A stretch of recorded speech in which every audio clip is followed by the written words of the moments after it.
So the question is about, I think it was Sheikh school in Pakistan, and yeah, so you have a school in Pakistan. How does it run forward when you're not there? And say if someone was to make hijrah to like Pakistan, how then, or anywhere, how would they best further their children's Islamic knowledge if they were living in a mountain or in a remote location? But in terms of how do we keep going forward with eschatology? Yeah. Because I've lived abroad and stuff, and eschatology in the way that the chef teaches is quite hard to come across. So I'm just sort of thinking for their future, how do we keep it going forward? So how do we keep eschatology going forward for future generations? Okay. I studied in Pakistan at Karachi University. I did philosophy. I also studied at the Alimia Institute of Islamic Studies in Karachi. But that institute dazzled the world while my teacher was alive. Once he died, there was no one to replace him. So the institute, since his death, is no longer producing the kind of scholars that my teacher wanted. I have never attempted to establish an institute other than an effort I made in Malaysia, but then religious affairs in Malaysia are not in the hands of the federal government. They're in the hands of the monarchy, the king. And the king controls the ulama and so on. And they didn't like my profile of scholarship, the Maulanas of Malaysia. And so they control the police. And we were being harassed. So that property is now closed down and we're trying to get it sold. I'm trying to transfer it now to Pakistan.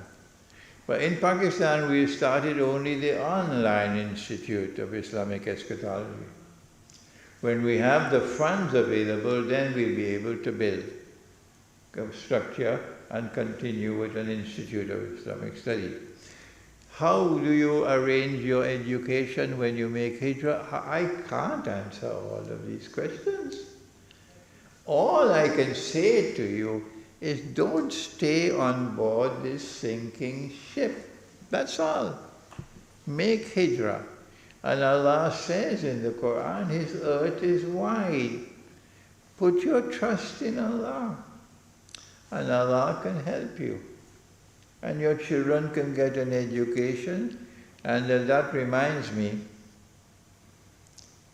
if you've not taught your children to recite the Quran every day, what kind of education are you giving them? What kind of education are you giving your children?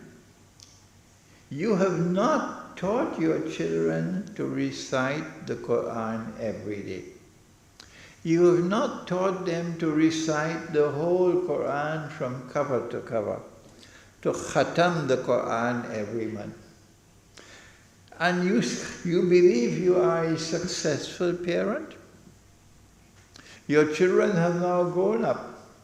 They're teenagers, they're in their 20s and so on, and they cannot recite the Quran, and you believe you have succeeded in teaching them, and you're living here in Britain. What have you done? What nonsense is this? Don't you have any sense? Your first duty to your children for their education is to learn to recite the Quran and to recite the correct juz of the Quran every day. My book, The Quran and the Moon, which explained this subject, last night it was sold out.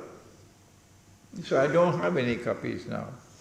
But what you can do is give your name and give your contact number if you want to get a copy or a few copies of that book. Because we don't have it now. But we have stocks in Birmingham. So we will then send it to you, inshallah, okay?